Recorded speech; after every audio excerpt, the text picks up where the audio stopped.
Oh my goodness. It has been so long. I have not been on this PlayStation 5. Ha! Put some respect on that number too. That 5. Since I don't know how long. Like I'm trying to like look back at my channel and it's telling me that the last time I streamed wasn't even Dead by Daylight. It was like Stardew Valley, and that was 2 months ago. 2 months? We were still in 2024 when I had hopped on. Like now we're in 2025. It's a whole new year, you know. And I apologize for, having such a late start into the new year with the stream, But I'm back. I'm here. I may not be as consistent. Cannot guarantee that I'll be on here all the time, but I can try. I can try. Like last year, I did say I would get on here at least once a week, and I did not keep up. What? No, I didn't keep up with that. No, I'm looking at it right now. Did I? No, I didn't keep up with it. It says 7 months ago. Yeah, but new year, new me. We'll try to get into that rhythm, get into the rhythm of things. And it won't just be like Dead by Daylight, but like I'll still have Dead by Daylight like streams, but it's just gonna be very casual.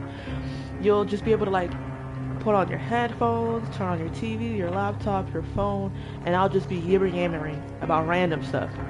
Maybe stuff that pertains to the game, maybe stuff that pertains to just my day-to-day life, things that I've consumed throughout that week. But at the end of the day, you'll be able to enjoy what's going on here. Like, there's a little bit for everybody. But I did want to add again, I may not be doing specifically like Dead by Daylight stuff. I may explore like, my Stardew Valley. Because I do like the calmness of that game. It's not a lot of jump scares, not a lot of roars. It's very much just mellow, calm. Let's have a little, unwind, self-care. But without any dilly-dally, I do want to get into, they brought back, stayed on, who knows, game mode 2v8. So that's going to be from February 10th till February 25th, right? So it's been like 8 days since it's been going on, which is nice. So they have back and the better than ever. 8 survivors face 2 killers once again at the 2v return to the entity's realm, and this time some familiar faces are joining the fun. Resident Evil and more. Say hello to the latest killers to join 2v8. So I started bringing in a variety now, because before, you remember how it was just the OG, well, before, like when they first introduced it, it was like Huntress, Trapper, who else? I think, who else? The, Rafe, gosh, it was that person, and then there was another I think it was the Hag, maybe not the Hag, but, now they have the Mastermind, the Nemesis, the League. So 2V is now playable in and even more maps, including the Raccoon City Police Station. Let's scroll down a little bit. Oh, okay. Hello. Okay.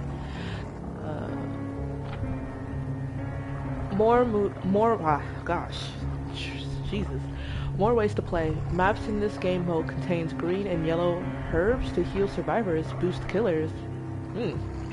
Also available is a super powered antidote that can heal against contaminations from both the Mastermind and the Nemesis. I feel like that's just no fun. No fun at all. Select the gameplay details tab to learn more. New rewards for both the fun. Gosh, let me redo that. New rewards for double the fun. A new set of rewards can be unlocked during this event. Complete challenges from game mode 2v8 totem to earn them. Select the collection tab above to show how, or to see how, you can earn these event awards, including player platform collectibles. Stay updated on the game mode news. Visit our social channels for more information on game mode 2v8 and all the great rewards you can unlock. Okay. Another season in the fall comes to an end and a new one begins. We will receive these rewards based on your grade at the end of the last season. Survivor grade, killer grade, season high. Okay. Ooh, I like that. That looks pretty. That backdrop, I like that pulsating, zit looking infection. It's giving. I'm not about to say what I was gonna say. I'm gonna keep it to myself. I need to calm down. That's a little too wild of a statement to make. Dang, I have a lot of information on here. It's because I haven't been here for 2 months. This is what happens when you decide to like take a crazy step back and decide, oh, I'm gonna just hop on just for. That's how I will never go back to playing Destiny, especially Destiny 2, because the way I have been gone, like I've been gone for so long that they might as well have created a whole new country with the amount of DLCs that they've dropped. Because gosh, what happened to the days where you could just play a game and just enjoy, just for enjoyment's sake? Like it's now becoming. Oh, I can claim it! Yay! Oh. Thanks, I guess. Money. Oh, to finish that thought real quick, my ADHD ass. Yeah, sometimes I miss being able to like just hop onto a game and be like, oh, okay. Let me get back to what, I left off on. But then again, if I'm wanting to play games like that, I'll just stick to Stardew Valley, because they don't really be updating it the way that they be updating like live, like quote-unquote free world games.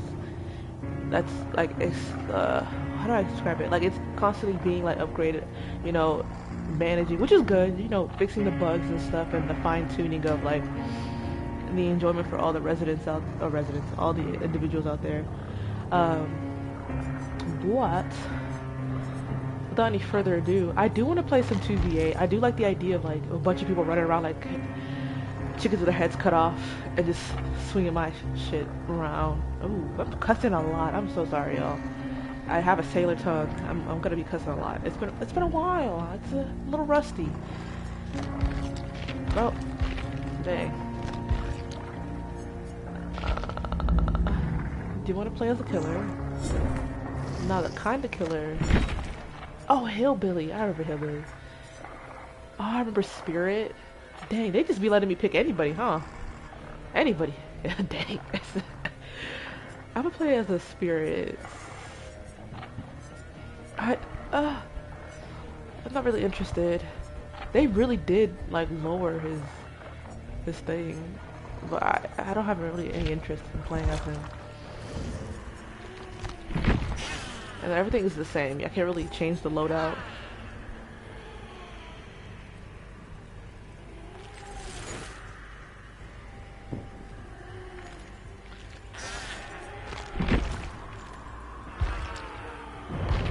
Oh, why did I do that? It's the trigger fingers. Goodness. And I already know it's gonna be taking me so long to load into a new game. Like it's knowing the length it takes for me to get to where I need to go in this world that they call Dead by Daylight. Especially the 2v8. I'll be sitting here for 20 minutes. Hopefully they fix that nonsense. Goodness gracious.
See how? Oh, I never clicked play. I thought, never did I click play. I'm thinking it's taking forever to load, mind you. I didn't even click play. That is crazy. That is truly unfortunate. Mm-mm-mm. That is crazy.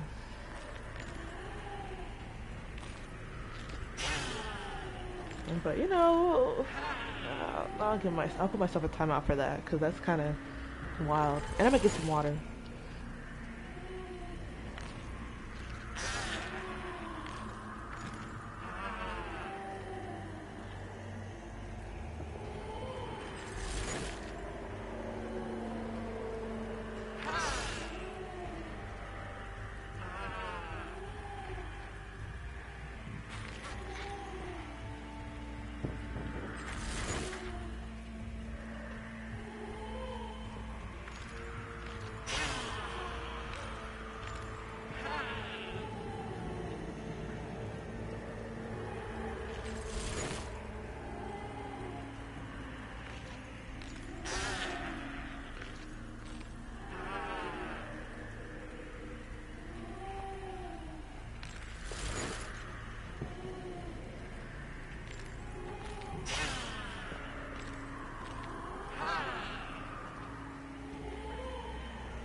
How's it gonna tell me that the process failed? The matchmaking process failed.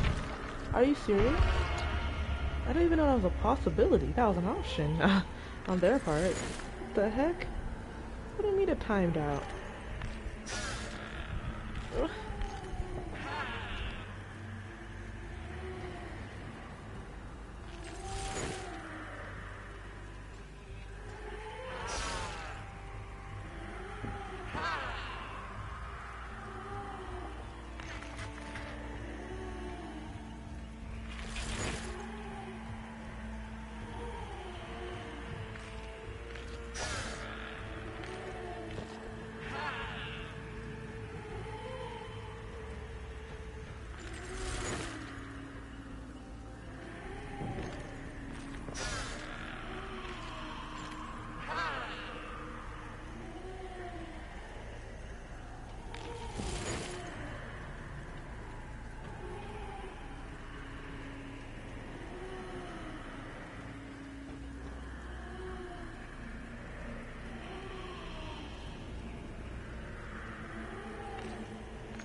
Oh my goodness. What is going on? What is going on? I guess I can't play this game right now. I have to do the regular one.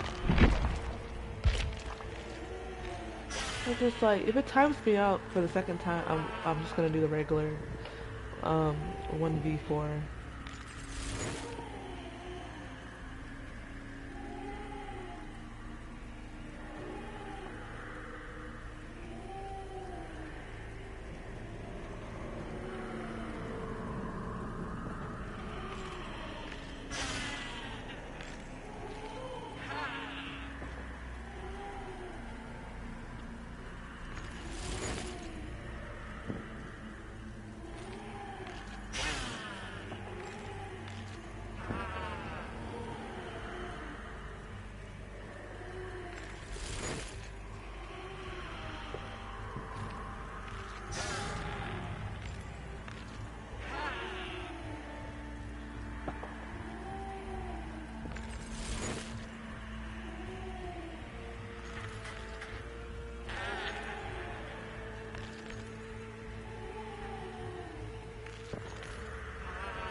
Yeah, I just was not meant to play this match, I guess. This game mode is just not for me right now, I suppose. It's very discouraging, I'm not even gonna lie to you. But we don't need to be told 3 times that we're not wanted here. We go somewhere else and explore. So we're gonna go to regular play-by-play. We're gonna play as a killer, regardless of the bonus points. And we're gonna have a dang great time. Wonderful time, okay guys?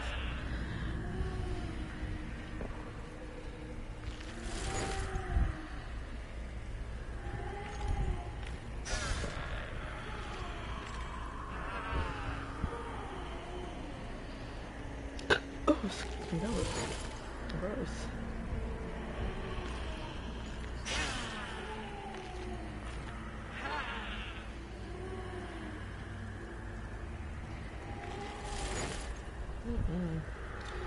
That made me sad.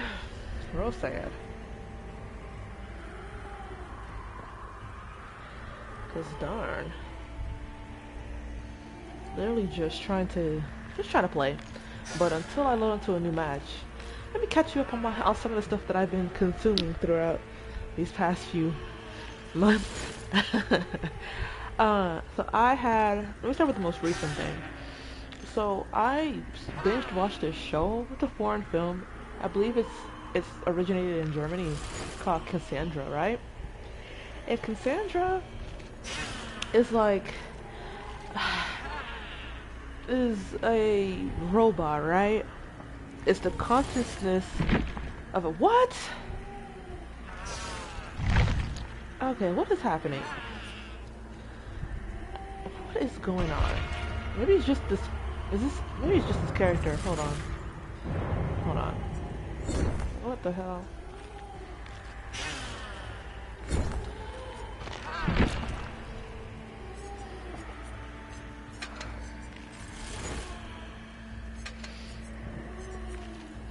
It's just throwing me off right now. Let's try to load into it again. I don't know why the load-in is acting a little funky. But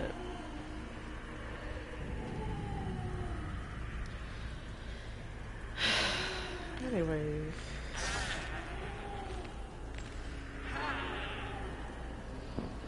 mm,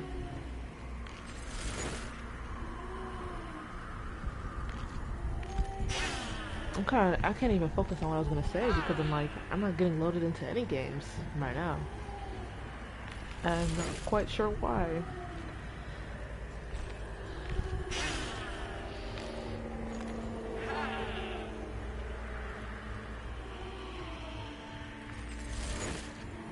Hmm.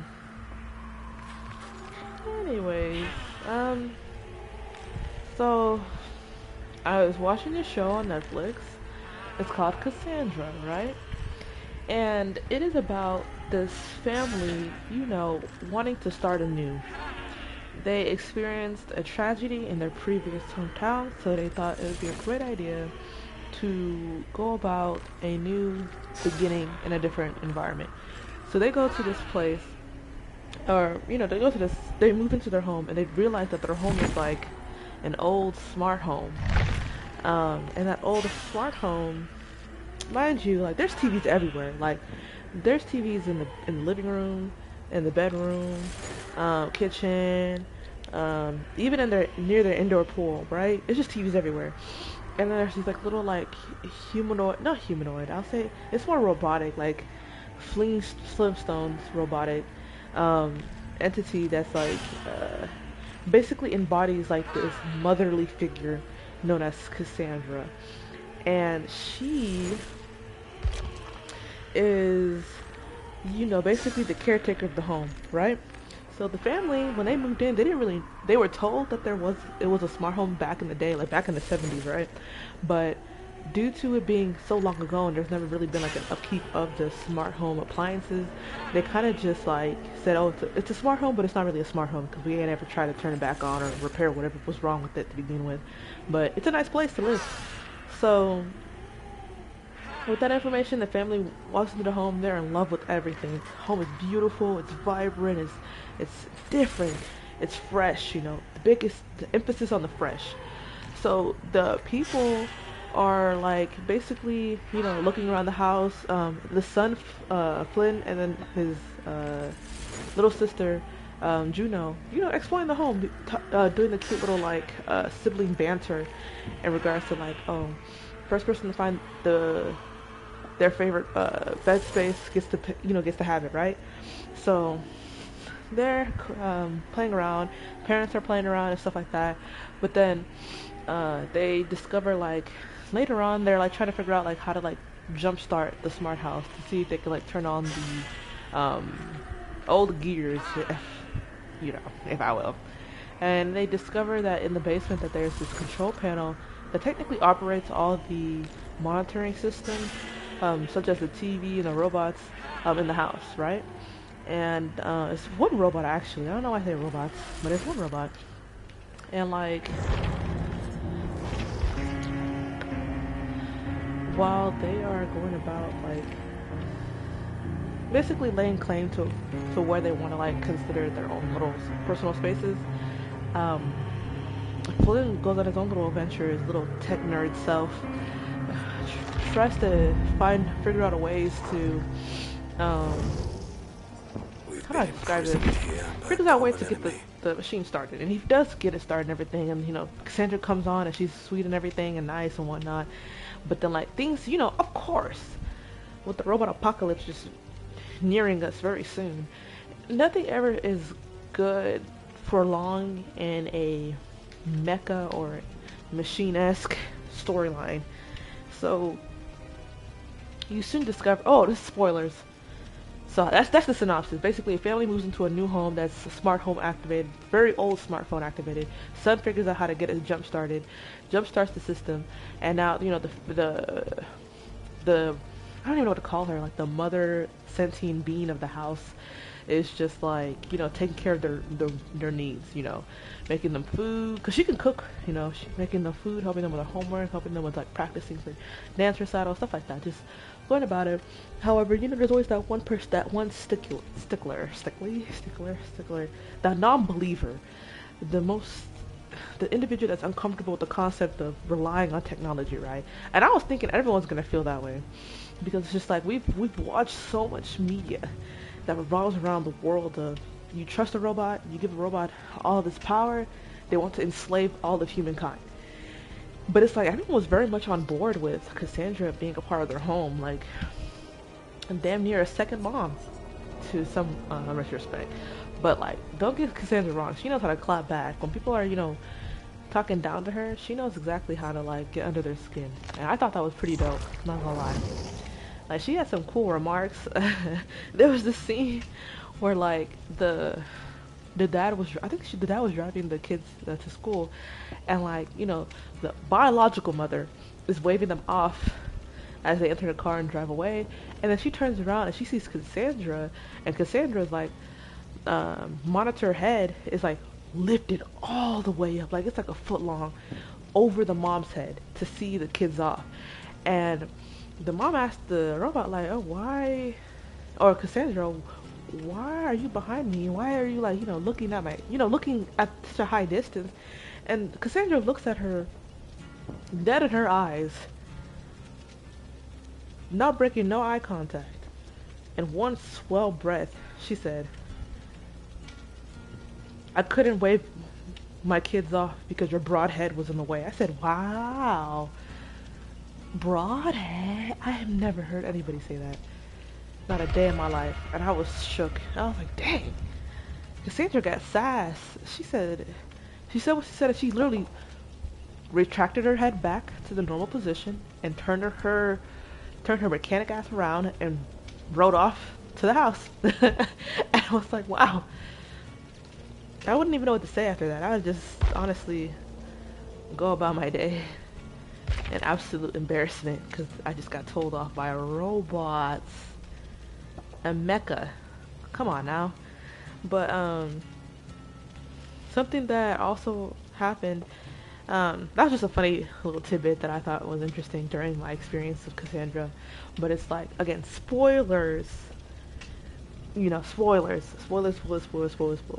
Because there's going to be somebody out there that's going to be like, you didn't say it! And no, I can't watch the film because you ruined the experience. I already know what's going to happen. Now you know. Okay, now you know. But, okay, somebody just joined. I'm about to spoil Cassandra. If you don't want to hear it, leave. Now, as you're going, because it's a limited film, so it's a limited film series. As you go along with the storyline, you uncover like the truth, the original Cassandra. Like you learn that Cassandra was actually a human being at one point, and she is modeled after her predecessor, right?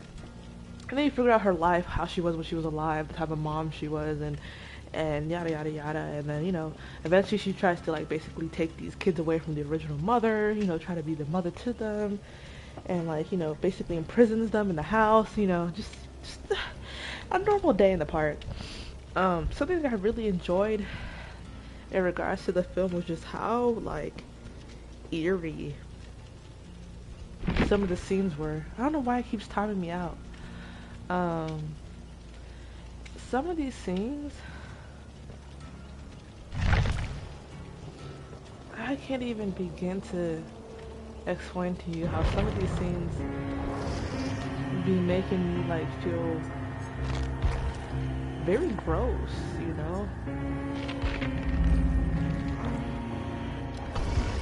very, very gross. Like there's a scene where like goodness gracious, where Cassandra's husband is like, I don't know what it was, they called it like a vector scale or a vector something.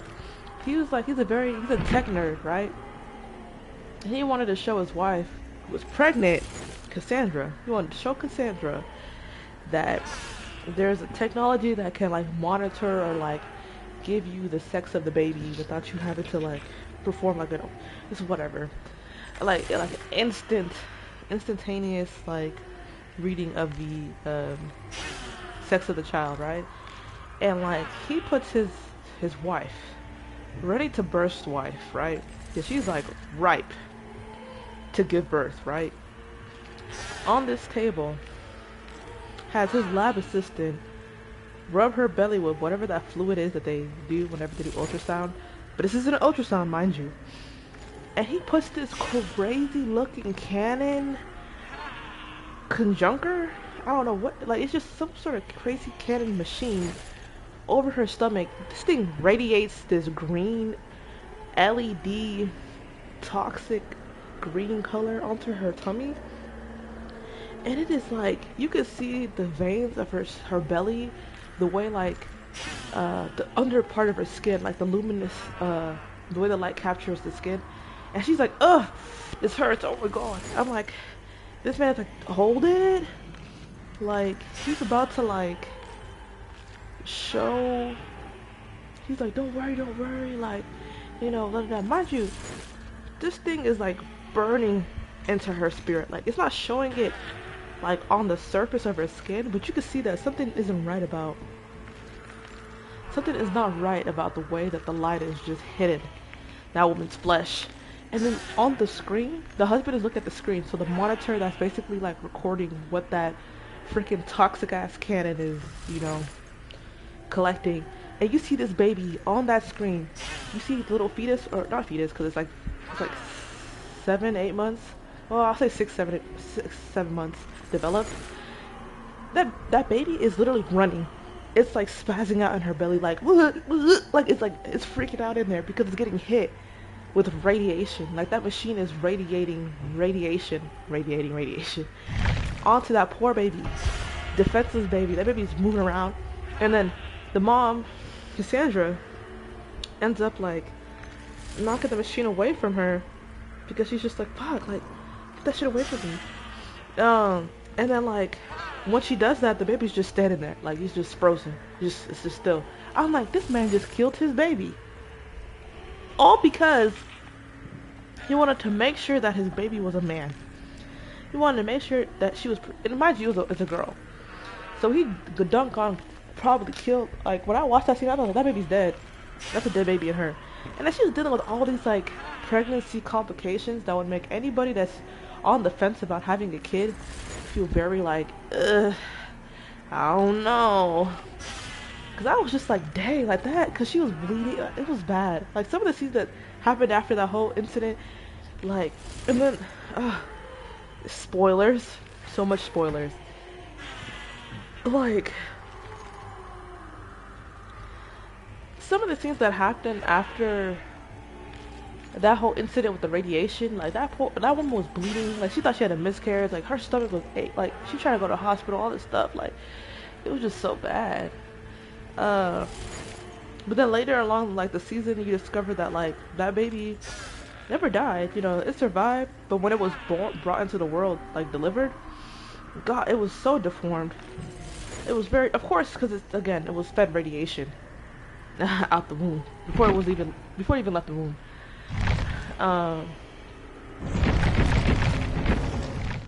Before it even left the womb. So oh God, not it. That poor baby. Her father was talking about like the world is gonna be so unkind to her. We gotta keep her locked up. We gotta keep her away from the eyes of the public because we don't want the world to be bully our. I'm like, but it's your fault.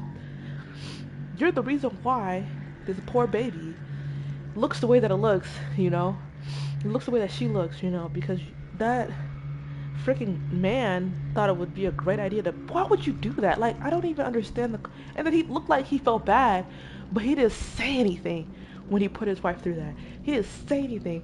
And then his wife is trying to give this baby all the love that she can because she knows the baby look a little different now. Maybe don't look like every other baby. But it's like she still loves her. Like that's her daughter. This man is talking about we need to hide her. We need to hide it. That creature, that abomination. I said, dang. What? Like we're trying to give it mercy. We don't want our baby to go through, you know. Dead by daylight. We don't want our baby to go through bullying and all this, that, and third, and blah, blah, blah, blah, blah. I'm like, so he convinced his wife to basically hide their child in, like, this, I don't know how to describe it, like this hidden area in the home. And for years, that child has been in there, you know, just forever. But there's some other stuff about the show. Um, I'm not gonna spoil everything. I spoiled a good amount of it, but it's a really good show, and it dives into some very complex, unfortunate, um, scenarios when it comes to like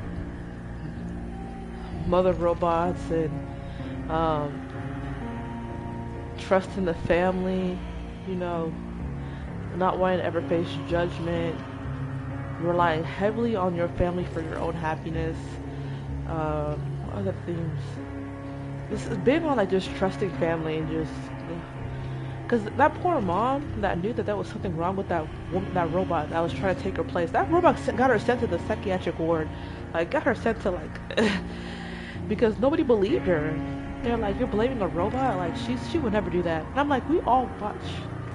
We are all in the year 2025. We've seen a lot of films highlighting the end of the world purely based on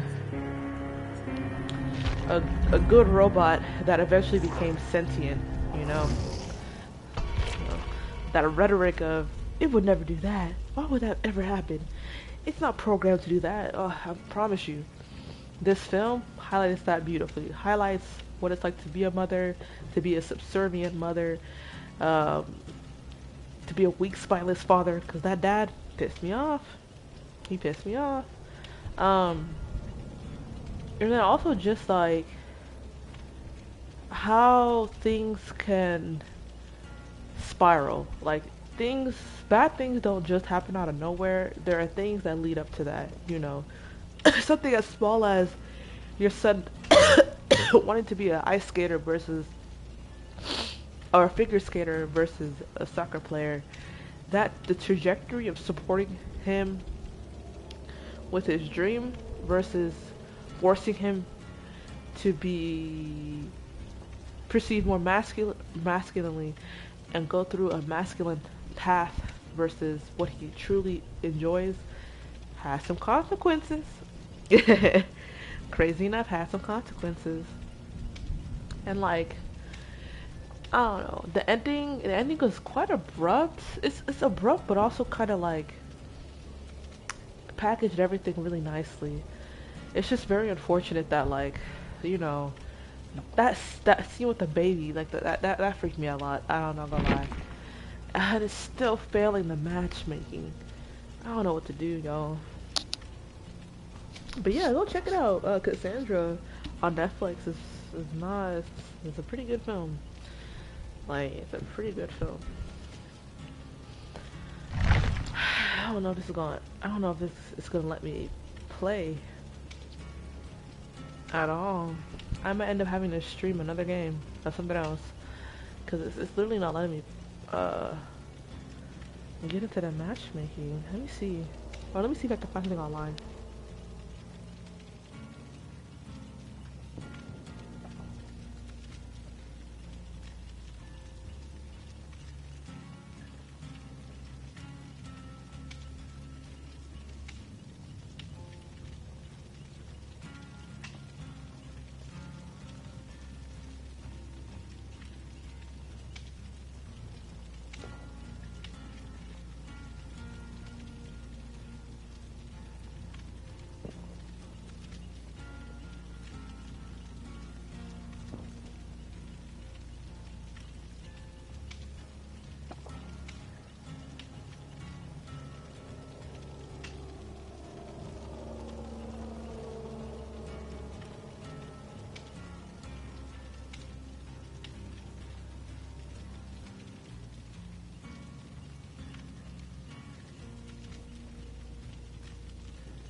Okay.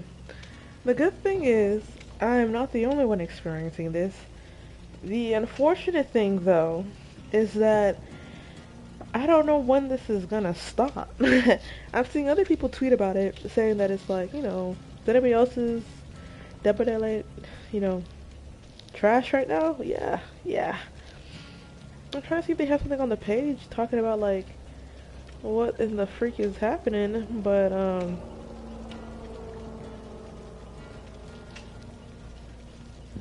it's literally what they they posted something yesterday that said like Friday's changes reduce average 2v killer wait time by 3 minutes. Lies, lies, I tell you. Because I'm like, no, no. I I might have to cut the stream short then today because it's like if it's not working, it's not working. I can't really do anything. I don't want y'all just sitting here. Mind you, I don't mind to yap. I did enjoy yapping about Cassandra, but it's like I also kind of wanted to play a game, and it's not letting me do none of that. uh, so dang. Hopefully, I can come back and revisit this later on in the week. But until then, I don't really see. I'm gonna try to load up another. I'm gonna try to load up another match to see if it'll let me through. But if it doesn't, eh.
Alright, thank you guys so much for trying to interact with me while I figure this match failed process.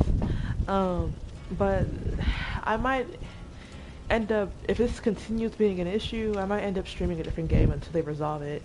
But regardless of that fact, I appreciate all y'all for still sticking around and listening to me yap about Sandra, and just overall trying to get into the groove of things, you know. But they need to reset this system because it's just not.